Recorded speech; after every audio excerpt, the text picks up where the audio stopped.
સમાજની અંદર અથવા વ્યવહારની અંદર આપણે સફળ થઈ શકીએ, પરંતુ પરિવારની અંદર આ બધું ચાલે નહીં.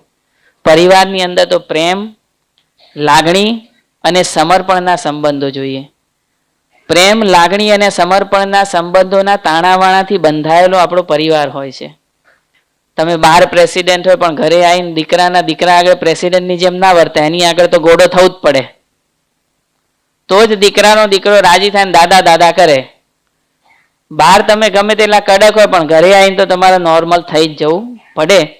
કારણ કે પરિવાર છે એ પ્રેમ, લાગણી અને સમર્પણથી જો બનેલો છે, એના તાણાવાણાથી બંધાયેલો છે.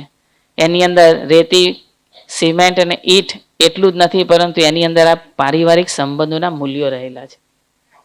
એટલે પરિવારની અંદર સંબંધો સચવાય એના માટે પ્રમુખ સ્વામી મહારાજે બહુ અદ્ભુત માર્ગદર્શન આપેલું. પ્રમુખ સ્વામી મહારાજે એક વાત કરી કે એકબીજાને સમજીએ. પરિવારની અંદર પરિવારના આપણા સભ્યો છે તો આપણે એકબીજાને સમજીએ. એક નોર્મલ દ્રષ્ટાંત દ્વારા આપણે આ વિષયને પુષ્ટિ આપીશું. એક વખત એક ઘરની અંદર એક ભાઈ પોતે એમને બીજા દિવસે ઇન્ટરવ્યુ હશે એટલે નવા કપડાં સીવડાવેલા. સાંજે ઘરે આવ્યા. ઘરે આવીને પહેલાં જોઈ લીધું કાલ બરાબર પહેરવા માટે. એમાં એમને ટ્રાઉઝર, પેન્ટ એ ચેક કર્યું તો 2 ઇંચ મોટું હતું. હવે કાલે ઇન્ટરવ્યુમાં જવાનું છે, આવું મોટું તો બારે મજા ના આવે. એટલે એમણે એમના માતૃશ્રીને કહ્યું કે મમ્મી, આ પેન્ટ તમારે થોડું ટૂંકું કરી આપવાનું છે. એના મધરે કહ્યું મારી જોડે ટાઈમ નથી. જો આપણે દરેકને એવું રહેતું હોય છે કે હું બિઝી છું ને બીજા બધા નવરા છે. ઘરની બહાર રહેતા એને એમ કે અમે આખો દિવસ ધંધો કરીને ઘરવાળા નવરા છે, અને ઘરે રહેતું એને એમ કે બહાર આખો દિવસ ફર કે અહીંયા ઘરે રહેત ખબર પડે કેટલું અમારે તે મહેનત કરવી પડે છે.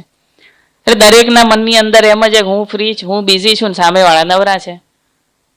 એટલે એમને માતુશ્રીને કહ્યું, એમના માતુશ્રીએ ના પાડી દીધી કે હમણાં ટાઈમ નથી મારી જોડે, આજે નહીં થાય. એટલે એમના બેનને કહ્યું કે ભાઈ થોડું મને ટૂંકું કરી આપો. ને એમના બેને પણ ના પાડી કે મારી જોડે ટાઈમ નથી, આજે નહીં થાય. એમના પત્નીને કહ્યું, એમને પણ ના પાડી દીધી મારી જોડે ટાઈમ નથી, આજે નહીં થાય. હોમ મિનિસ્ટ્રીમાંથી બધા હાથ ઊંચા કરે એટલે પછી કાંઈ ના કરી શકો તમે. એટલે ભાઈ જઈને સૂઈ ગયો ટાઈમે. આ બાજુ સૂઈ ગયો, આ બાજુ બધાને રાત પડી ગઈ, બધા સૂઈ ગયા. પછી બધાને વિચાર આવ્યો કે બિચારા પહેલી વખત આપણને કામ સોંપ્યું આપણે ના પાડી દીધી. એટલે પહેલા એના માતૃશ્રી ઉઠ્યા, પેન્ટ લઈ આવ્યા, 2 ઇંચ ટૂંકું કરી દીધું અને પછી મૂકી દીધું. પછી એમના બેનને થયું ભાઈને કોક દિવસ કામ તો કરી આપીએ આપણે. એટલે બેન ઊભા થયા, 2 ઇંચ ટૂંકું કર્યું, વાળીને મૂકી દીધું. પત્નીને થયું કે હવે હાલો આપણે કરી દઈએ, બીજાને કાલે ઇન્ટરવ્યુ છે તો. પત્ની પણ ઊભા થયા, 2 ઇંચ ટૂંકું કર્યું અને મૂકી દીધું. સવારે ભાઈ નાહી ધોઈને તૈયાર થયા ને પેન્ટ પહેર્યું તો હાફ પેન્ટ થઈ ગયેલું. જો આ દ્રષ્ટાંતની અંદર આપણે સમજવાનો પ્રયત્ન કરીએ, કોઈનો ઈરાદો ખરાબ હતો? દરેકનો ઈરાદો સારો હતો, સહકાર આપવાનો હતો, મદદની ભાવનાનો હતો. છતાં પણ રિઝલ્ટ શું આવ્યું? પ્રશ્ન. એમ પરિવારની અંદર કોઈનો ઈરાદો ખરાબ કરવાનો કે ઝઘડા કરવાનો કે એનો નથી હોતો, પણ છતાં પણ પરિવારની અંદર પ્રશ્નો થાય છે તો આપણે જાણીએ છીએ, અનુભવીએ છીએ. એટલે આ દ્રષ્ટાંત દ્વારા આપણે સમજવા પ્રયત્ન કે આવું કેમ થાય છે. તો 2 વસ્તુ આની અંદરથી આપણે નિષ્કર્ષ કાઢીએ છીએ. ફર્સ્ટ, ઝડપી નિર્ણય. જ્યારે કહ્યું તરત જ ના પાડી દીધી, નહીં થાય, માટે જો ટાઈમ નથી. 3 ઝડપી નિર્ણય લઈ લીધો. પરિવારની અંદર જ્યારે ઝડપી નિર્ણયો લેવામાં આવતા હોય છે એ વખતે ઘણી વખતે પ્રશ્નો થતા હોય છે. ફાસ્ટ ફૂડનો જમાનો છે. ફાસ્ટ ફૂડના જમાનાની અંદર આપણે એટલી બધી હવે ફાસ્ટ થઈ ગયા છીએ કે જરા પણ આપણે શાંતિ, ધીરજ રાખી શકતા નથી અને તરત જ નિર્ણયો લેવા માંડીએ છીએ. અને ઝડપી નિર્ણય લેવાના આધારે આપણા પરિવારની અંદર, આપણા કુટુંબની અંદર પ્રશ્નો થતા હોય છે. અ બુક નેવર જજ બાય ઇટ્સ કવર. કે કોઈ પણ પુસ્તકના કવર ઉપરથી નક્કી ના થાય કેવું છે, એના કન્ટેન્ટ ઉપરથી નક્કી થાય. એમ કોઈ પણ નિર્ણય આપણે જ્યારે ઝડપી લઈએ છીએ પરિવારની અંદર ત્યારે પ્રશ્નો થાય છે. દ્રષ્ટાંત લઈએ રામાયણનું. રામાયણની અંદર અલગ અલગ ફેમિલી છે. એની અંદર એક વાનર ફેમિલી છે. એની અંદર વાલી અને સુગ્રીવ 2 ભાઈઓ છે. બંને ભાઈઓની અંદર ખૂબ સંપ છે, બંને ઇન્દ્રના પુત્ર કહેવાય છે, બંને બળવાન છે અને ખૂબ સંપ છે. વાલી મોટા ભાઈ છે, રાજા છે.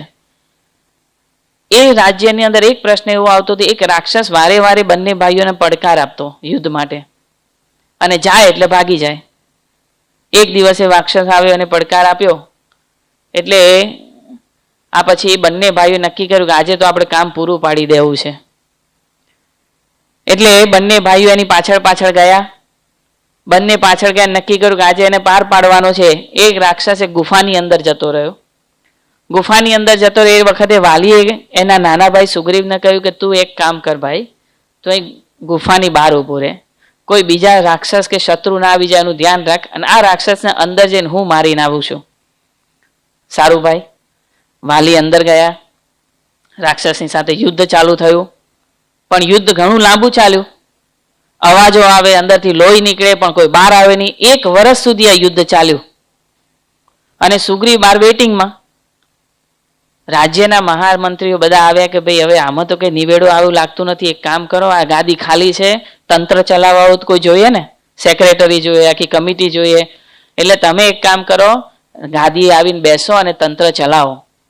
બધાનો આગ્રહ થયો એટલે સુગ્રીવે પછી માન્યતા આપી અને પછી એક કામ કર્યું કે એક કામ કરી, હવે ભાઈનું નક્કી નહીં, રાક્ષસ બહાર ના આવી જાય એના માટે એક મોટી શિલા હતી એ ગુફાની એન્ટ્રન્સમાં એમને ઢાંકી દીધી, ગુફાને સીલ કરી દીધી અને પોતે રાજ્યની અંદર ગયા અને રાજ્યની શરૂઆત કરી દીધી. આ બાજુ વાલીએ રાક્ષસનો સંહાર કર્યો અને વાલી બહાર આવે છે એ વખત જોયું કે ગુફા તો બ્લોક કરી દીધી છે. તરત નિર્ણય લીધો કે જો મારો ભાઈ, એને રાજ્યની કેટલી બધી ગેલછા છે, હજી તો હું જીવું છું અને બહાર ના નીકળું એના માટે એને પથ્થર ઢાંકી દીધો અને પોતે ગાદી ઉપર જઈને બેસી ગયો હશે. પથ્થર ખસેડ્યો, ત્યાં જઈને જોયું તો સુગ્રીવ પોતે રાજગાદી ઉપર બેઠો હતો અને તરત જ સુગ્રીવનું અપમાન કર્યું, સુગ્રીવને માર માર્યો, રાજ્યમાંથી નીકાળી દીધો અને તડીપાર કરી દીધો. કહ્યું કે આ રાજ્યની અંદર તારે આવવાનું નહીં. શું પ્રશ્ન આવ્યો? ઝડપી નિર્ણય. પોતાના અહંકાર, પોતાનું મમત્વ અને પોતાના ખોટા અનુભવોના આધારે માણસ ઝડપી નિર્ણય લેતો હોય છે. કેવી રીતે? ખોટા અહંકાર અને ખોટી માન્યતા અને ખોટો અનુભવ. એક વખતે એક ભાઈ ENT સર્જન જોડે ગયા અને કહ્યું કે મારા પત્ની છે ને કાને સાંભળતા નથી, તમે કંઈક મશીન કેવું બની આપો. ડૉક્ટરે કે એમાં તો તપાસ કરવી પડે. શું કરવાનું? એક કામ કરો, કેટલી ફ્રીક્વન્સી છે, કેટલે દૂરથી નથી સાંભળતા, ચેક કરવું પડે. એક કામ કરો, તમે ઘરે જાઓ, 15 ફૂટ દૂરથી તમારા પત્નીને પૂછજો કંઈક, પછી 10 ફૂટ દૂર નજીક જજો, 5 ફૂટ નજીક જજો અને એટલા ડિસ્ટન્સથી તમે કંઈક પૂછતા રહેજો એટલે ખબર પડે એમને કેટલી ડેપ્થનેસ છે. વાંધો નહીં. ત્યાં ગયા, 15 ફૂટ દૂર ઉભા રહ્યા અને પૂછ્યું કે શેનું શાક બનાવ્યું છે આજે? પત્નીએ કોઈ રિસ્પોન્સ આપ્યો એટલે લાગ્યું કે હજી, એટલે 10 ફૂટ દૂર ગયા, આમ ગયા અને પૂછ્યું કે શેનું શાક બનાવ્યું છે આજે? તો પણ કોઈ રિસ્પોન્સ આવ્યો નહીં. 5 ફૂટ નજીક ગયા અને શેનું શાક બનાવ્યું છે આજે? તો પણ રિસ્પોન્સ આવ્યો. નજીક જઈને પૂછ્યું કે શેનું શાક બનાવ્યું છે આજે? ત્યારે એના પત્ની બોલ્યા 4 વખત કીધું રીંગણાનું શાક બનાવ્યું. સાંભળતા કેમ નથી? કે ખોટો અનુભવ અને ખોટા અનુભવના આધારે ઝડપી નિર્ણય. ભાઈ સાંભળતા એ નથી, તમે નથી સાંભળતા. એમ આપણને પરિવારમાં પ્રશ્ન થાય કે મારો દીકરો મારું સમજતો નથી, મારા ઘરમાં મને સમજતા નથી. ભાઈ એ લોકો સમજે છે, તમે સમજતા નથી. એટલું જો આપણને સમજાઈ જાય ને તો ઘરની અંદર ઘણા બધા પ્રશ્નોનું સમાધાન થઈ જાય. તો ઝડપી નિર્ણયના આધારે આ બધું થાય. ખોટું અહમ અને મમત્વ. એક વખત એક બાની જોડે એમના દૂરના સંબંધી દૂરથી આવ્યા છે પરગામથી અને પછી બેસવા ગયા, મળવા ગયા. પૂછ્યું બા બધું કેમ ચાલે છે? કે બધું સારું ચાલે છે, ઘરમાં બધું સારું છે, દીકરો ને દીકરી બધું શું કરે છે? એટલે કે ભાઈ પહેલા તો ઘરમાં બધું સારું જ હતું, પણ કોઈ આ દીકરો પરણ્યો પછી બધું માથાકૂટ ચાલુ થઈ ગઈ. કેમ? અરે કે દીકરો એટલો સોજો હતો, એટલો સારો હતો, પૂછી પૂછીને બધું મન કરતો હતો, પણ જ્યારથી લગ્ન થયા ને ત્યાંથી વહુ ગેલો થઈ ગયો છે. એ એની પત્ની કે એમ જ કરે છે, મને પૂછતો એ નથી. બધું કે બહુ કેવા ખરાબ. દીકરીનું કેમ છે? અરે દીકરી તો બહુ સરસ, એ તો જમાઈ પણ બહુ સારા છે, સારામાં સારું ધંધા પાણી છે, 5 ગાર્ડન બાજુ રહે છે અને વેલ સેટ છે અને એટલા સારા છે. દીકરી કે એમ જ કરે છે, જમાઈ તો બહુ સારા છે. જમાઈ સારા કેમ? કે દીકરી કે એમ કરે છે. દીકરો બગડી ગયો કેમ કે વહુ કેમ કરે છે. તો ઘણી વખતે આપણા અહમ અને આપણા મમત્વને લઈને આપણે આવા નિર્ણયો આપતા હોય છે, આવા સ્ટેટમેન્ટ આપતા હોઈએ છીએ, અને એ સ્ટેટમેન્ટ જ્યારે પરિવારના સભ્યોને ખબર પડે એટલે એની અંદર પ્રશ્નો થવાના જ. તો એક છે પરિવારની અંદર પ્રશ્ન થવાનું કારણ કે ઝડપી નિર્ણયો લેવામાં આવે છે. તરત જ કહી દીધું અમને ટાઈમ નથી એટલે પેન્ટ સીવવામાં નહીં આવે, ત્યાં આવ્યા પાછા આપણે. તો જ્યારે પરિવારની અંદર ઝડપી નિર્ણયો લેવાતા હોય છે એ વખતે પ્રશ્નો થતા હોય છે. અબ્રાહમ લિંકન પોતે કહેતા કે કોઈ પણ પ્રશ્ન નિર્ણય લેવાનો હોય હું મારા ડાયરીની અંદર લખી લઉં, એક અઠવાડિયા પછી નિર્ણય આપું, એક અઠવાડિયા દરમિયાન નિર્ણય ઉપર રોજ એનાલિસિસ કરું હું નિર્ણય બરાબર આપવાનો છું, અને પછી હું નિર્ણય આપું કે જેને લઈને કોઈને અન્યાય ના થાય. તો ઝડપી નિર્ણય જ્યારે પરિવારમાં લેવાય એ વખતે પરિવારની અંદર સંબંધો બગડતા હોય છે. ત્યાર પછી ફરીથી આપણે એક્ઝામ્પલ ઉપર આવીએ, ટ્રાઉઝર પેન્ટમાં બીજો પ્રશ્ન શું આવ્યો કે દરેકની ભાવના સારી હતી, દરેકને કામ કરવું હતું, બધા રાત્રે મોડા સૂઈ ગયા પછી ઊભા થયા છે, એટલે ઊંઘ બગાડીને કામ કરવા બેઠા છે. મિનિમમ અડધો કલાક તો ગયો જ હશે. એટલે પોતાની ઊંઘ બગાડીને સામા વ્યક્તિ માટે પોતે ઘસાયા છે અને પોતે કામ કરવાની શરૂઆત કરી છે. કામ કર્યું પણ પ્રશ્ન ક્યાં આવ્યો? Style of communication. કે દરેકે પોતપોતાનું કામ કરી દીધું પરંતુ કોઈને જણાવ્યું નહીં. મેં મારું કામ કરી દીધું છે પણ કોઈને જણાવ્યું નહીં, એને લઈને આખો પ્રશ્ન આવ્યો. તો ઘણી વખતે પરિવારની અંદર કમ્યુનિકેશન ગેપ થાય એટલે કે જ્યારે કોઈને આપણે જણાવીએ નહીં એ વખતે પણ પ્રશ્નો થતા હોય છે. પરિવારમાં ઘણી વખત આને લઈને પ્રશ્નો થાય કે ભાઈ મને ખબર જ નથી, મને કોઈ પૂછતું નથી, મને કોઈ પૂછતું નથી, મને કંઈ ખબર નથી, મારી જાણ બહાર બધું થાય છે. હવે એમાં કઈ મોટા ડિસિઝનો કંઈ લેવાતા ના હોય, પરંતુ આપણી સહજ પ્રકૃતિ એવી રહે કે મને જણાવો, મને પૂછીને કરો. એટલે જ્યારે આ પ્રકારે ન થાય ત્યારે દરેકને પ્રશ્ન થતો હોય છે. મોટા મોટા નિર્ણયો ઘણી વખતે કોઈને ઇન્સ્ટિટ્યૂટને જણાવ્યા વગર અથવા સ્ટાફને જણાવ્યા વગર લેવામાં આવે તો પણ કેવા પરિણામ આવતા હોય છે. 1978ની અંદર પેન AM એરલાઇન્સ હોય છે. એ પેન AM એરલાઇન્સની અંદર બહુ સારામાં સારી એરલાઇન્સ, એની અંદર પેલી ડ્રિંક્સની બોટલો એને ચોરાતી હતી, વધારે પડતી જતી હતી. એટલે મેનેજમેન્ટે નક્કી કર્યું કે આને કેવી રીતે આપણે પકડવું. એટલે એ લોકોએ નક્કી કર્યું આપણે ત્યાં ફ્રીજની અંદર એક કુકુ ક્લોક એટલે એલાર્મ ક્લોક આપણે ઇન્સ્ટોલ કરી દઈએ, કોઈને પણ જણાવવાનું નહીં. અને એલાર્મ ક્લોક ઇન્સ્ટોલ કરી દઈએ, એના આધારે ખબર પડે કયા ટાઈમે કોને કેટલી બોટલ લીધી, અને કોઈને પણ જણાવ્યા વગર એ એલાર્મ ક્લોક સેટ કરી દીધું. ફ્લાઇટ ઉપડી જતી હતી એ વખતે air hostess miss Susan Baker એ પોતે એક બોટલ લેવા ગયા ને એમને નોંધની અંદર આવ્યું કે કંઈક લાઇટ જેવું થાય છે. પાયલોટને બોલાવ્યા, પાયલોટે જોયું કે હારું કાંઈક સસ્પિશિયસ છે એટલે હવે આપણે ક્યાંક ફ્લાઇટ ઉતારવી પડશે, લેન્ડિંગ કરવું પડશે. કયું નજીક આવે કે જર્મનીનું બર્લિન આવે છે એરપોર્ટ. તો એ બર્લિન એરપોર્ટ ઉપર એ ત્યાં ફ્લાઇટ ઉતારી, મેનેજમેન્ટને વાત કરી ત્યારે ખબર પડી કે એ તો પેલી બોટલો પકડવા માટેનું એલાર્મ ક્લોક હતું, પણ કોઈને જણાવેલું નહીં. તો 17 પેનીની બચત કરવા માટે 7,000 પાઉન્ડનો ખર્ચો થયો અને બધાનો ટાઈમ બગડ્યો, બધા ટેન્શનમાં આવી ગયા, એ વસ્તુ જુદી.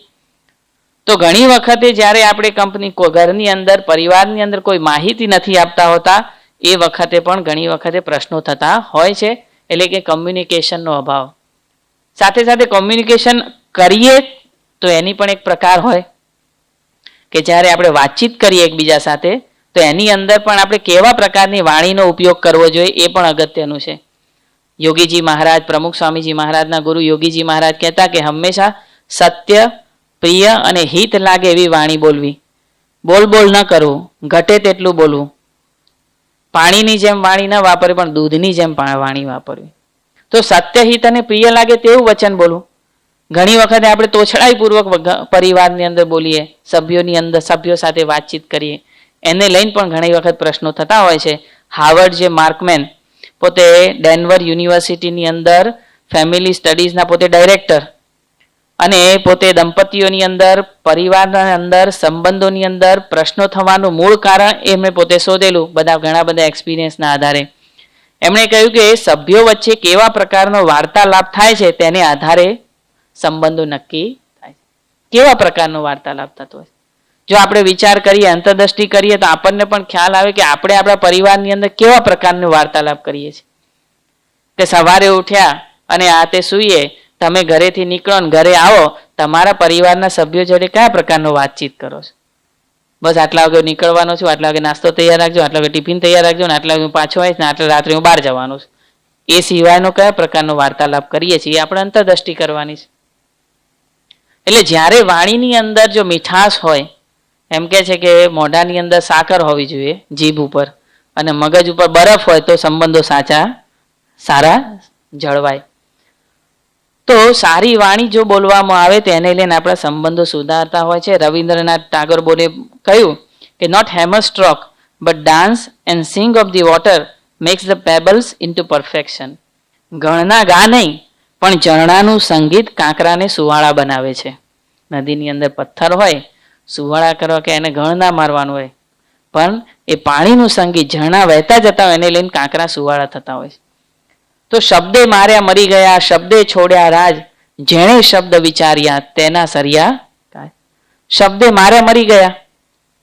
જો દ્રૌપદીજી એક જ શબ્દ બોલ્યા હતા, એક વાક્ય, કઈ લાંબી પારાયણ નહોતી કરી, કે 1 કલાકનું લેક્ચર નહોતું આપ્યું દુર્યોધનને, એક જ વાક્ય બોલે. અંધના તો અંધ જ હોય, અને એક વાક્યની અંદર આખું મહાભારત થયું. શબ્દે માર્યા મરી ગયા, શબ્દે છોડ્યા રાજ. રાજા ગોપીચંદ, ભર્તુહરી બધા રાજપાટ છોડી નીકળી ગયા. માતાનો એક જ શબ્દ કે બેટા આપ કાયા પણ એક દિવસે પડી જવાની છે, માટે ભગવાનનું ભજન કર્યું. જેણે શબ્દ વિચાર્યા તેના સર્યા કાજ. કે આ રીતે શબ્દ ઉપર વિચાર કરવામાં આવે અને જો મધુર વાણી બોલવામાં આવે તો ઘણી વખત એક અદ્ભુત સર્જન થતું હોય છે અને બહુ જ મોટું કાર્ય થઈ જતું હોય છે. ડૉક્ટર બેન કાર્સન, બહુ જ મોટા ન્યુરોસર્જન, 1987ની અંદર જર્મનીની એક દંપતીએ ટ્વિન્સને જન્મ આપ્યો. એ બંને ટ્વિન્સ માથાથી કનેક્ટેડ હતા, એટલે એને ક્રેનિયોપેગસ ટ્વિન કહેવાય. એ માથાથી કનેક્ટેડ હતા. હવે એને છૂટા કેવી રીતે પાડવા? કોઈ ન્યુરોસર્જન તૈયાર નહોતા થતા કે આમાં તો રિસ્ક જ છે, અને ગમે તે એકાદી નવ પણ જો કપાઈ જાય તો મૃત્યુ પામે. કોઈ ન્યુરોસર્જન તૈયાર થતા નહોતા. એ વખતે આ ડૉક્ટર બેન કાર્સન જ્હોન હોપકિન્સ હોસ્પિટલની અંદર પોતે ડૉક્ટર તરીકે સેવા બતા, એ તૈયાર થાય કે આપણે ઓપરેશન કરીએ. અને 70 મેડિકલ પ્રોફેશનલ્સ અને એમને લઈને ઓપરેશનની શરૂઆત કરી. 22 કલાક ઓપરેશન ચાલ્યું, 22 hours. 22 કલાક ઓપરેશનના અંતે સક્સેસફુલી બંને ટ્વિન્સને એકબીજાથી છૂટા કર્યા. અને છૂટા થયા એની બહુ જ નોંધ લેવાઈ ન્યૂઝપેપરની અંદર, મીડિયાની અંદર, અને પોતે he came to known as a father of neurosurgery. અને એના ખૂબ વખાણ થયા, બેસ્ટ સેલિંગ પુસ્તકો પણ લખ્યા. 67 ઓનરરી ડોક્ટરેટ ડિગ્રી એમને આપવામાં આવેલી.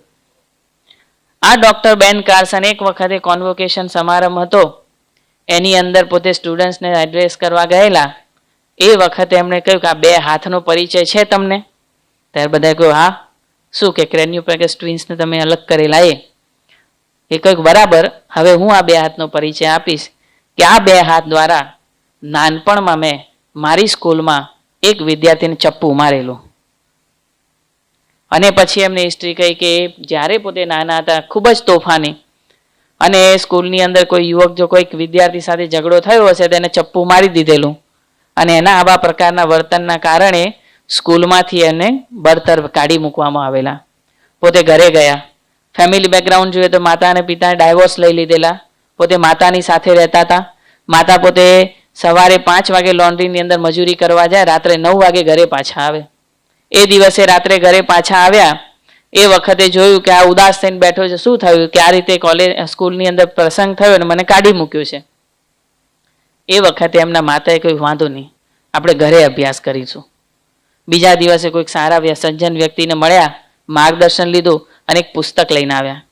અને પુસ્તક એમના દીકરાને આપ્યું અને કહ્યું કે બેટા આ પુસ્તક તારે 1 અઠવાડિયાની અંદર વાંચી લેવાનું, વાંચીને એનો સાર લખીને મને બતાવવાનો. પુસ્તક આપ્યું, 1 અઠવાડિયાની અંદર પૂરું કર્યું, એનો સાર લખ્યો અને એમને બતાવ્યો. અને એમને જોયો અને બહુ રાજી થયા, કહ્યું બેટા વેરી ગુડ, બહુ સારામાં સારું તે સાર લખ્યો છે. બીજા દિવસે બીજું પુસ્તક આપ્યું કે ફરીથી 1 અઠવાડિયાની અંદર પૂરું કરવાનું, સાર લખીને બતાવવાનું. 1 અઠવાડિયામાં પૂરું કર્યું, સાર લખીને બતાવ્યો. એના માતાશ્રી બહુ રાજી થયા. 3જું પુસ્તક, 4થું પુસ્તક, 5મું પુસ્તક, એમ પુસ્તક આપતા ગયા અને આનો ઇન્ટરેસ્ટ ડેવલપ થતો ગયો. ભણવાની અંદર આનો રસ વધતો ગયો અને ધીરે ધીરે સારું ભણવાનું શરૂ કરી દીધું. ભણવાનું સારું ગયું, તોફાન ઓછું થઈ ગયું, સ્કૂલની અંદર એડમિશન મળ્યું, સ્કૂલમાંથી પછી જ્હોન હોપકિન્સ યુનિવર્સિટીની અંદર મેડિકલની અંદર એડમિશન મળ્યું, સારામાં સારી કોલેજ કહેવાય. એની અંદર ન્યુરોસર્જન ડૉક્ટર થયા અને પોતે આ ઓપરેશન કર્યા. પણ એમને કહ્યું કે એક આનંદની અને આશ્ચર્ય વાત શું છે કે જે માતાને હું દર અઠવાડિયે મારો એસે લખીને આપતો હતો, મને વર્ષો પછી ખબર પડી કે મારા માતાને તો વાંચતા જ નહોતું આવડતું.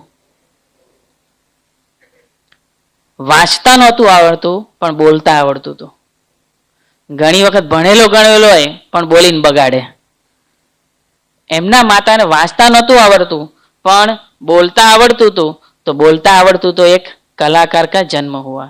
એક વખતે ઘરની અંદર એક બાળક, એને પોતે એરોપ્લેનનો, મિસાઇલ્સનો ને બધાનો બહુ શોખ. તે એક વખત ઘરની અંદર બેઠો છે અને કાગળ લઈને બેઠો ને આખું પ્લેન બનાવ્યું. પ્લેન બનાવીને પપ્પાને આપ્યું, જો પપ્પા પ્લેન બનાવ્યું. અને પપ્પા ગુસ્સે થઈ ગયા. પ્લેન લીધું, નાખ્યું નીચે. આખો દિવસ નવરો પડ્યો, આ શું કરે છે, હરખું બીજું ભણવાનું કરે ને, એમ કરીને ચાલતા થયા અને પ્લેનને પગમાં લેતા ગયા. એક કલાકાર કી મોત હુઈ. એક કલાકાર કી મોત હુઈ. અને જો આ પ્રમાણે બોલતા આવડ્યું તો એક ડોક્ટર કા જન્મ હુઆ.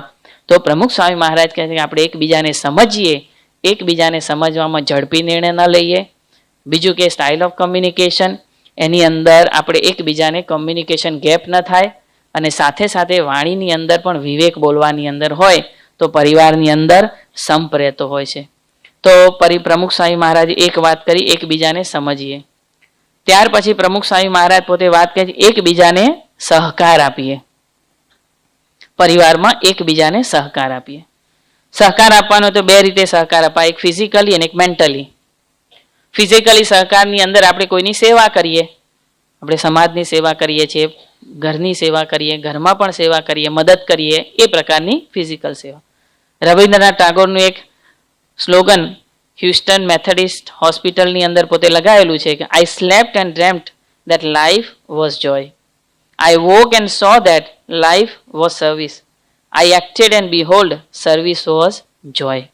કે જ્યારે સૂતો ત્યારે ખબર પડી કે જીવન એક આનંદ છે, જાગ્યો ત્યારે જોયું કે જીવન એક સેવા છે, અને જ્યારે સેવા કરી ત્યારે અનુભવ થયો કે સેવા એ આનંદ છે.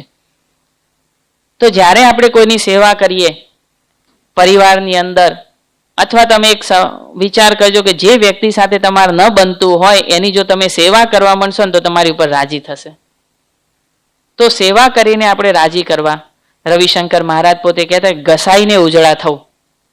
ઘણી વખત જૂના જમાનાની અંદર પેલા અભરાઈની અંદર તાંબા પિત્તળના વાસણ રહેતા, એ બધા એ ડેકોરેશન હોય, અને પછી દિવાળી વખતે એને આંબલીના પાણીથી વ્યવસ્થિત ઘસીને ચકચકાટ કરીને પાછા મૂકે.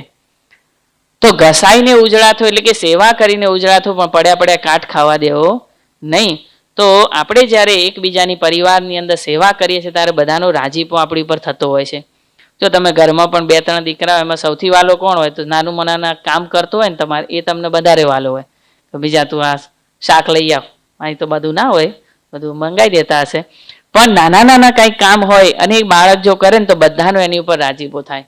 એક વખતે એક પરિવારમાંથી 2 દીકરાઓ એક લગ્નમાં જવાના હતા અને મેરેજમાં જવાના હતા. ત્યારે કહ્યું કે ભાઈ તમે સેવા કરજો ત્યાં જઈને. બેનને કહે હા વાંધો નહીં. બંને ગયા અને ગામડાઓમાં કેવું કે પેલા લગ્ન હોય ને તો બધા આવી રીતે ગાડલા પાથરા હોય અને બધા બેઠા હોય રાઉન્ડ કરીને, વચ્ચે બીડીઓનો ડીશ પડી હોય, ચાની રકાબીઓ ભરાતી હોય અને હોકાએ ભરાતા હોય. તે એક મોટો દીકરો હતો ને બધાને વચ્ચે જઈને બેસી ગયો કે લાવો કે હોકો, લાવો કે ચા પીએ. અને નાનો છોકરો હતો ને એ બધાને દોડી દોડીને કામ કરે. પેલું કે ભાઈ જા ચા લઈ આવ તો દોડીને ચા લઈ આવ, એટલે આ વસ્તુ આપી આવ તો દોડીને વસ્તુ આપી આવ. તો ધીરે ધીરે બધાને ગમવા માંડ્યો. તે બધા કે આપલો છે અને પેલો છે ને બાપ થઈને બેઠો છે, બાપલો છે. તો જે વ્યક્તિ બીજા માટે ઘસાય છે એ દરેકને ગમે છે. આજે પ્રમુખ સ્વામી મહારાજ ઉપર આટલો બધાને પ્રેમ કેમ છે? કે એમણે બધાની સેવા કરેલી છે. જ્યારે પ્રમુખ સ્વામી મહારાજ પોતે બ્રહ્મલીન થયા, 5 દિવસની અંદર 21 લાખથી વધુ ભક્તજનો ત્યાં દર્શન કરવા આવેલા. આ બતાવે છે કે સ્વામી પ્રત્યે દરેક ધર્મવાળાને, દરેક સંપ્રદાયવાળાને પ્રેમ, કારણ કે પ્રમુખ સ્વામી મહારાજ બધા માટે ઘસાયા. મોરબીની અંદર જ્યારે રેલ રાહત થઈ એ વખતે આખું મોરબી પાણીથી ભરાઈ ગયેલું, કીચડ બધે, અને બધે સાફ સફાઈ, હજારો વોલેન્ટિયર્સ હતા અને પોતે સાફ સફાઈને બધું કરતા હતા. એ વખતે પ્રમુખ સ્વામીને જાણવામાં આવ્યું કે નેક્સ્ટ વીક ઈદ આવે છે. તો પ્રમુખ સ્વામીએ સ્વયંસેવકોને બોલાવીને કહ્યું કે આમાં કેટલાક મુસલમાન ભાઈઓ છે, એ લોકોની જે મસ્જિદ હોય એની અંદર પણ કાદવ ભરાયો છે, પેરેલલી તમે એને પણ ઝડપી સાફ કરજો એટલે એ લોકો ત્યાં નમાજ પઢી શકે. અને જ્યારે ઈદનો દિવસ હતો એના આગલા દિવસે સ્વામીએ કહ્યું કે એ લોકોના વિસ્તારમાં જ્યાં આપણું જમવાનું જાય છે ત્યાં તમે જમવાની અંદર મિષ્ટાન પણ રાખજો, તો બધાને આનંદ થાય કે ભાઈ આપણે કંઈક ગળ્યું જમે. તો જો આટલું સમજ્યા, આંસુઓના પડે પ્રતિબિંબ એવા દર્પણ ક્યાં છે, કહ્યા વિના સમજે સગળું એવા સગપણ ક્યાં છે. જો પ્રમુખ સ્વામી મહારાજને કહેવું નહોતું પડતું. જ્યારે ભુજની અંદર ભૂકંપ થયો ત્યારે 12 વાગે સૌ પ્રથમ ખીચડી જમાડનાર પ્રમુખ સ્વામી મહારાજના સંતો. એટલું જ નહીં, પરંતુ પ્રમુખ સ્વામી મહારાજે ક્યાં સુધી એનો વિચાર કરેલો. સ્વામીએ કહ્યું આપણું જે ભોજનશાળા ચાલે છે એમાં બધા માણસો આવે છે, લાઈનમાં ઊભા રહે છે, પણ કેટલાક એવા સારા ઘરના માણસો હોય એને લાઈનમાં ઊભું રહેવાનું શરમ આવે. સ્વામી કે એમનો તમારો સંપર્ક કરીને એમના ઘરે ટિફિન પહોંચાડી દેવાનું. પછી રોજ ટિફિનની અંદર ત્યાં જમાડતા મિષ્ટાન ને બધું જમાડતા. સ્વામી કે રોજ આપણે આ કચ્છની અંદર બધા તીખું ખાવા ટેવાયેલા હોય તો એક કામ કર, મરચા પણ રાખવા ફૂડ પેકેટમાં. એક દિવસે સ્વામી કે આ 10-15 દિવસ ઉપર જતું રહ્યું છે તો બધાના નખ વધી ગયા છે, તો આપણે એક કામ કર, બધા નીલ કટર આપો કીટની અંદર, તો બધા નખ કાપી શકે. જો કહ્યા વિના સગળે સમજે સગળું એવા સગપણ ક્યાં છે. આ પ્રમુખ સ્વામીની વિશેષતા હતી. એટલા માટે શહેનશાહ આલમ એસા હો જે સબકે દિલો પર રાજ કરે. તો જે સેવા કરે છે એ દરેકને ગમે છે. તો આપણે પણ એવી ટેવ પાડવી કે પરિવારની અંદર, ઘરની અંદર નાની નાની સેવા કરવાની ટેવ પાડવી. તો એનાથી મદદની ભાવના વધે ને પરિવારની અંદર આપણા સભ્યો વચ્ચે પ્રેમ, હેત પ્રેમ વધે છે. બીજી એક વાત થઈ સેવાની, એની અંદર ફિઝિકલ સેવા, બીજી છે મેન્ટલી સેવા, મનથી સેવા. એ કેવી રીતે મેન્ટલી? તો પહેલું છે કે સ્વભાવો સાચવવા. પરિવારની અંદર જેટલા સભ્યો ને એટલા સ્વભાવો હોય અને દરેકના જુદા જુદા સ્વભાવો હોય. કોઈકનો આઈસ મંડળ જેવો સ્વભાવ એટલે ઢીલો હાવ, અને કોઈકનો ઉતાવળિયો, બોલે એના પહેલા પહોંચી ગયો હોય. કોઈકનો મોડા સુધી ઊંઘવાનું હોય તો કોઈનો વહેલા ઉઠવાનો સ્વભાવ હોય. કોઈકનો તપ કરવાનો હોય તો કોઈકનો તપ ન કરવાનો સ્વભાવ હોય. આ અલગ અલગ પ્રકારના સ્વભાવવાળી વ્યક્તિ આપણા પરિવારની અંદર રહેતા હોય છે. અને એ સ્વભાવો સાથે આપણે જો સેટ થવાનું શીખીશું તો આગળ વધાશે. એક વખત પ્રમુખ સ્વામી મહારાજ 1996ની અંદર સાંકરીની અંદર વિરાજમાન હતા અને બપોરે ભોજન લઈ રહ્યા હતા. અને સ્વામીશ્રી જ્યારે ભોજન લેતા હોય પ્રમુખ સ્વામીજી મહારાજ, એ વખતે જે સેન્ટરની અંદર એ સેન્ટરના સંતો, કાર્યકરો કંઈક વિભાગ વાઇઝ રિપોર્ટિંગ કરતા હોય, મંદિરના કોઈ વિભાગોનું રિપોર્ટિંગ કરતા હોય, કોઈ રિપોર્ટિંગ ના હોય તો વાંચન થતું હોય. તે દિવસે પોતે જમતા હતા એ વખતે વાંચન થતું હતું. વાંચનની અંદર BAPSની અંદર એક મંથલી મેગેઝિન આવે છે, સ્વામિનારાયણ પ્રકાશ, અને એની અંદર આખી સંસ્થાનો રિપોર્ટ આવતો હોય. અને એની અંદર એક લેખ હતો જે ગયા વર્ષે એટલે 1995ની અંદર લંડનની અંદર જે મંદિર થયેલું સૌ પ્રથમ, એ મંદિરનો રિપોર્ટ બધો હતો આખો. અને રિપોર્ટની અંદર વારે વારે એક શબ્દ આવતો હતો. કયો શબ્દ? તો આપણે સ્વાભાવિક છે કે આપણે જ્યારે મંદિરો થતા હોય એ વખતે આપણે બધા સેવામાં જતા હોઈએ છીએ. ટેકનિકલ તો આપણને બહુ ખ્યાલ ના આવે એટલે આપણે શું કરીએ, પથ્થર ઘસીએ. એટલે એની અંદર એક પોલિશ શબ્દ વપરાતો હતો કે ફલાણા હરિભક્ત, ફલાણા કાર્યકર આખો દિવસ પોતે જોબ ઉપર હોય, રાત્રે પડે એટલે સાંજે 6 વાગે મંદિર આવીને પથ્થરોને પોલિશ કરે. ફલાણા હરિભક્ત 80 વર્ષની ઉંમર છતાં પણ રોજ સવારે 8 વાગે મંદિર આવીને આખો દિવસ પથ્થરોને પોલિશ કરે. આ પોલિશ શબ્દ વારે વારે આવતો હતો. જ્યારે આ પોલિશ શબ્દ પેલા કાર્યકર વાંચે ત્યારે પોલિશની જગ્યાએ પોલીસ વાંચે. પોલીસ એટલે 1-2 વખત વાંચ્યું એટલે ત્યાં આજુબાજુ જે કાર્યકરો હતા એમને કહ્યું કે પોલીસની પોલિશ બોલવાનું. કે હા, પાછું વાંચન ચાલુ કર્યું, પાછું પોલીસ. એટલે ફરીથી કીધું પોલીસની પોલિશ. 2 વખત થયું. ત્રીજી વખત જ્યારે શબ્દ આવ્યો ત્યારે એમણે એ જ વાપર્યું, પોલીસ. એ વખતે બધા હસ્યા, કટાક્ષના સ્વરમાં હસ્યા બધા. કાર્યકર થોડા વાંચવાવાળા થોડા ઢીલા પડી ગયા. પ્રમુખ સ્વામીએ જોયું ત્યારે પ્રમુખ સ્વામી મહારાજે એક અદ્ભુત સિદ્ધાંત આપ્યો છે, આપણે બધાએ લખી રાખવા જેવો છે. સ્વામીએ કહ્યું એક વખત કોઈ પણ વ્યક્તિની મર્યાદા સમજી લીધી પછી એને સ્વીકારી લેવાનું, એની ઉપર કટાક્ષ નહીં કરવા. એક વખત કોઈ પણ વ્યક્તિની આપણે મર્યાદા સમજી લઈએ પછી એને સ્વીકારી લેવાનું, કારણ કે આપણો વ્યક્તિ છે. ઘણી વખતે આપણે પરિવારની અંદર સ્વભાવ માટે પ્રશ્નો થતા હોય છે, કચકચ થતું હોય, તમે આમ નથી કરતા, તમે તેમ નથી કરતા, પરંતુ એની અંદર સેટ થવું પડે. મુંબઈની અંદર આપણે ગયા વેસ્ટર્ન લાઇનમાં અને ટ્રાફિકમાં હલવાઈ ગયા તો સેટ થઈએ છે કે નથી થતા? એ બધી બાજુ આપણે સેટ થઈએ છીએ. કંપનીની અંદર કાર્યકરો જોડે પોતાના જે માણસો હોય બોસ જોડે સેટ થઈએ, વર્કરો જોડે સેટ થઈએ, કલીગ્સ જોડે સેટ થઈએ, બધા જોડે સેટ થવા માટે પ્રયત્ન કરીએ. કંઈક કમ્પ્યુટર શીખતા હોય તો એની જોડે સેટ થવા કરીએ. એન્ડ્રોઈડ ફોનમાંથી iOSમાં આવીએ તો એની જોડે સેટ થવા પ્રયત્ન કરીએ. પરંતુ ઘરની અંદર પરિવારના સભ્યો જોડે સેટ થવામાં અઘરું પડે આપણને. પણ સંબંધો છે તો ફોટોગ્રાફી જેવા, જેમ ફોટો પાડવો હોય ને તો યોગ્ય ડિસ્ટન્સ અને યોગ્ય લાઇટમાં કેમેરો સેટ કરવો પડે, એમ સંબંધો અને સ્વભાવો સાચવવા માટે તમારે યોગ્ય સમય, યોગ્ય વાણી, યોગ્ય વર્તન અને એ બધું જ સ્વીકારીને આગળ વધવાનું હોય છે. તો અને જો આ ના સ્વીકારીએ તો અન્ય પરિવારની અંદર પ્રશ્નો થતા જ રહેવાના. એટલે સ્વભાવો સ્વીકારીને, સ્વભાવો સાચવીને, સ્વભાવને આગળ વધારતા પરિવારમાં સંબંધો સારા રહેતા હોય છે. જીમી કાર્ટર, અમેરિકાના પ્રેસિડેન્ટ, પોતે પ્રેસિડેન્ટ થયા પૂર્વે તો પોતે નેવીની અંદર એમને ટ્રેનિંગ લીધેલી. અને સ્વાભાવિક છે, નેવીની અંદર ટ્રેનિંગ લીધી હોય એટલે એમનું જીવન પર્ટિક્યુલર હોય, ટેમ ટુ ટેમ હોય, લેથાર્જિક ના હોય. એટલે પોતે સમયની અંદર એકદમ પાકા. એમના લગ્ન થયા, એમના પત્ની હતા એ ટોટલી ઓપોઝિટ, સમયની અંદર હંમેશા કાચા. 9 વાગે કીધું એટલે આ જીમી કાર્ટર 9માં પાછી આવી ગયા, પેલા સવારનું 9:20 આવે, તૈયાર થવામાં વાર લાગે ને. હંમેશા દરેક કાર્યક્રમની અંદર પોતે મોડા જ હોય અને એને લઈને આ બંને વચ્ચે ખૂબ પ્રશ્નો થાય. 38 વર્ષ સુધી આમને આમ ચાલ્યું, પ્રશ્નો થયા જ રાખે, ખટરાગ રહ્યા જ કરે. એક વખત 18 ઓગસ્ટ 1989 એ દિવસે જીમી કાર્ટરનું પ્રવચન હતું. એટલે પ્રવચન કરવા માટે સવારે પોતે વહેલા ઉઠેલા અને પ્રવચન તૈયાર કરતા તેમની નજર કેલેન્ડર ઉપર ગઈ. એ વખતે અચાનક યાદ આવ્યું કે આજે એમના પત્નીનો જન્મદિવસ છે. એમણે વિચાર કર્યો કે મારા પત્નીને શું ગિફ્ટ આપવી. એમણે વિચાર કર્યો એવી ગિફ્ટ આપી કે રાજી રહે. પછી વિચાર કર્યો કે અમારી વચ્ચે પ્રશ્નો શેને લઈને થાય છે. જો આપણને ખબર પડે ને તો પણ ઘણું સોલ્યુશન આવે કે અમારે વચ્ચે પ્રશ્નો શેને લઈને થાય છે. એમણે લખ્યું કે ટાઈમને લઈને પ્રશ્ન થાય છે.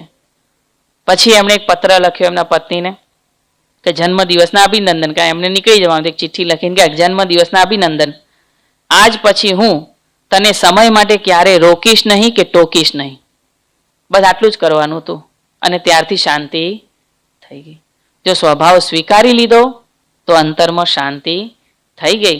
તો મનની અંદર સહકાર આપવાની અંદર, એકબીજાને સહકાર આપવાની અંદર જ્યારે મનથી સહકાર આપવાનો હોય ત્યારે પરિવારના સભ્યોનો સ્વભાવ એ સ્વીકારીને આપણે આગળ વધીએ તો શાંતિ રહેતી હોય છે. મનથી સેવા કરવાની અંદર બીજો એક ભાગ આવે છે કે આપણે રાજી થવું. પરિવારની અંદર જ્યારે કોઈ પણ સભ્ય જ્યારે કોઈ સારું કાર્ય કરે ને ત્યારે આપણે રાજી થતા શીખવું. ઘણી વખતે આપણા અંતરની અંદર ઈર્ષા હોય. બહાર તો સાથે જ હોય, 2 ભાઈ જ હોય, સાથે જ મોટા થયા હોય, સાથે જ ભણ્યા હોય, આગળ વધ્યા હોય, પરંતુ કોઈ જોબની અંદર કે બિઝનેસની અંદર એક ભાઈ આગળ વધી જાય તો બોલી ના શકે, પણ અંતરની અંદર એને બળતરાથી હારો આગળ વધી ગયો. આપણો પાડોશી આપણી જ સાથે રહેતો અને એ જો સારામાં સારી ગાડી લાવે તરત આપણને 2 નંબરના પૈસા બહુ થઈ ગયા લાગે છે. જો તરત આપણે એ પ્રશ્ન થાય, રાજી થતા નથી. પણ જ્યારે પરિવારની અંદર જ્યારે કોઈ પણ સભ્ય સારું કાર્ય કરે ત્યારે આપણે રાજી થતા જો હૃદયની અંદર મનુષ્યના હૃદય 2 હૃદયો છે. એકમાંથી રક્તધારા વહે છે અને બીજામાંથી સ્નેહધારા વહે છે. આ બેનું કંટ્રોલ હોવો જોઈએ. અને જ્યારે એકબીજાને પ્રશ્નની અંદર એકબીજા જ્યારે રાજી થતા આગળ વધતા હોય ને એ વખતે આપણે જ્યારે રાજી થઈએ ત્યારે ઘણું બધું કાર્ય થતું હોય છે. કારણ કે to the world you may be one person, but to one person you may be the world. સમગ્ર વિશ્વ માટે તમે એક વ્યક્તિ છો, પરંતુ કોઈ એક વ્યક્તિ માટે તમે સમગ્ર વિશ્વ પણ હોઈ શકો. તો એમાં કોઈ આગળ વધતું હોય તો રાજી થો. તમે હાઈવે પર જતા હોય અને દાખલા તરીકે અર્ટિગા ગાડી તમે ચલાવતા હોય અને તમારી પાછળ મર્સિડીઝ ફૂલ સ્પીડમાં આવતી હોય, શું કરીએ આપણે? સાઈડ આપી દઈએ ને, સાઈડ આપી જ દઈએ કે આગળ જાઓ ભાઈ. એમ કોઈ આગળ વધતું હોય ને તો રાજી થકાય એને સાઈડ આપી, ભાઈ આગળ વધો, એને બ્લોક ના કરી રાખવો. ઘણી વખત શું છે, પરિવારમાં કોઈ દીકરો હોય એ પોતે લઈને આવે, પપ્પા મારે છે ને બાઇક લેવી છે કે ગાડી લેવી છે, તરત શું કરે, ઉતારી પાડે. ભાઈ તારી ઉંમર કેટલી થઈ? આટલી ઉંમરે તમે દેશમાંથી આવ્યા, કાંઈ લીધું નહોતું, હાથે પગે આવ્યા હતા અને આટલી મહેનત કરી અને 5 ગાર્ડનમાં બંગલો લીધો, ફ્લેટ લીધો અને આટલી ગાડીઓ થઈ, આટલી કેટલી મહેનત કરી ત્યારે આ પોઝિશન ઉપર પહોંચ્યા છીએ અને તમારે નવરા બેઠા બધા ગાડીઓ ચલાવી છે અને પૈસા વેડફવા છે. એટલે ભાઈ તમારા ફાધર નતા કમાતા, એના ફાધર સારું કમાયા છે તે વાપરે. પણ ઘણી વખતે આપણે સમજીએ નહીં. ઉતારી પાડીએ કે ભાઈ અમારી ઉંમર તારી જેટલી ઉંમર ના હતા ને તો અમે તો જોબ ઉપર લાગી ગયા હતા, નોકરી ઉપર લાગી ગયા, ધંધા ઉપર લાગી ગયા હતા, કેટલી જવાબદારી લીધી હતી, પરિવારમાં અમે કાંઈ નહોતું ને આટલો ધંધો ડેવલપ કર્યો ને તમે કાંઈ કરતા નથી, આટા ફેરાના આશીર્વાદ. તો ઘણી વખતે આપણે પરિવારની અંદર રાજી થવાને બદલે એમને ઉતારી પાડતા હોય છે, એને લઈને પણ પ્રશ્નો થતા હોય છે. માટે રાજી થતા શીખવું, આગળ કરતા શીખવું. પરમ પૂજ્ય મહંત સ્વામી મહારાજ પોતે સંપ ઉપર અદ્ભુત વાતો કરે છે. એટલે એક વખતે સ્વામીને પ્રશ્ન પૂછવામાં આવે, પરિસ્થિતિ ઊભી કરીને, અને સ્વામીને કહ્યું કે સ્વામી આપ સંપનું વાત કરો છો તો સંપની વ્યાખ્યા શું? તો એમણે કહ્યું દાખલા તરીકે એક જ્યુસનો ગ્લાસ હોય, ઓરેન્જ જ્યુસનો ગ્લાસ છે સરસ, અને 10 વ્યક્તિ બેઠા છે અને 10 વચ્ચે એક જ ગ્લાસ છે, તો કોને સંપ કહેવાય? તો બધા સરખા ભાગે પી જાય, એક એક ઘૂંટડો બધા લગાવે સરખા ભાગનો, અને બધા જ સરખા ભાગે વેચે, એને સંપ કહેવાય. બરાબર છે, આપણા મનમાં એ જ છે ને, બધાને સરખા ભાગે મળવું જોઈએ, ઇક્વલ પાર્ટ. ત્યારે મહંત સ્વામી મહારાજ કહ્યું ના. તો કહ્યું સ્વામી કોને સંપ કહેવાય? સ્વામીએ કહ્યું કે 10 જણ વચ્ચે એ જ એક જ્યુસનો ગ્લાસ હોય, 10 માંથી એક જણ આગળ આવે, એ આખો જ્યુસનો ગ્લાસ પી જાય અને 9 જણા રાજી થાય, બહુ સરસ કર્યું. સ્વામી કે આને સંપ કહેવાય. એક જ્યુસના ગ્લાસમાંથી એક જ જણ પીવે, 9 જણા રાજી થાય, બરાબર કર્યું. સ્વામી કે આને સંપ કહેવાય. તો જ્યારે આપણે રાજી થતા શીખીએ તો આપણા પરિવારની અંદર સંપ રહેતો હોય છે. અને ત્યારબાદ ત્રીજી વાત કરીએ, પ્રમુખ સ્વામી મહારાજ વાત કે આવો સંકલ્પ કરીએ આપણે પરિવારની અંદર સંપીને રહેવાનો. જો સંકલ્પની અંદર પણ તાકાત રહેલી છે. ન્યુરોલોજીની અંદર, ન્યુરોસાયન્સની, સાયકોલોજીની અંદર એક પ્લેસિબો ઇફેક્ટ આવે છે જે મન સાથે સંકળાયેલી છે, અને એની અંદર મનની નબળાઈ કહેલી છે. આ પ્લેસિબો ઇફેક્ટની અંદર મનની નબળાઈ શું છે કે મનને તમે જે ફીડિંગ કરો ને એ પ્રમાણે માને. તમે વીકનેસની વાત કરો તો વીક થાય, ને સ્ટ્રોંગની વાત કરો તો સ્ટ્રોંગ થાય, પોઝિટિવ વાત કરો તો પોઝિટિવ થાય, નેગેટિવ વાત કરો તો નેગેટિવ.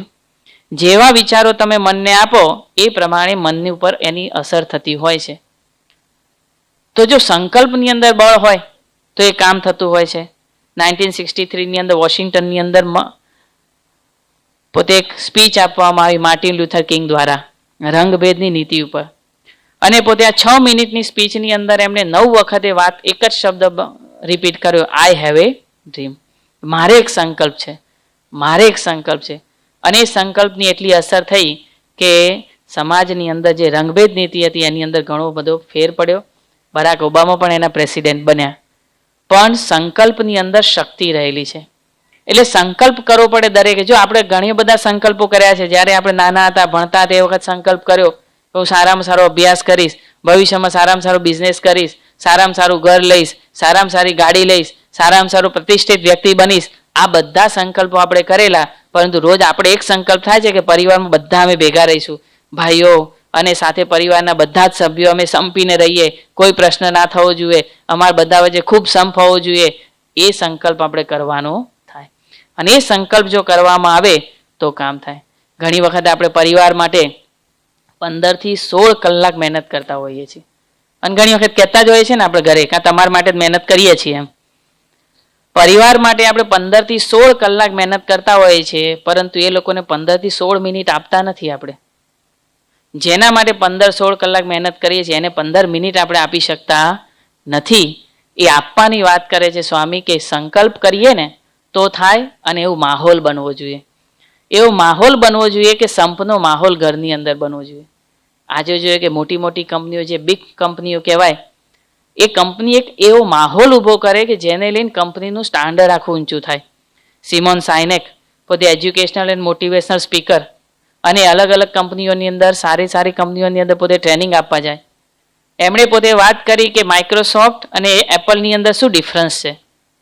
તો એમણે વાત કરી કે માઇક્રોસોફ્ટની અંદર 70% of their executives spend 70% of their presentation time on talking about how to bit an apple. How to bit an apple.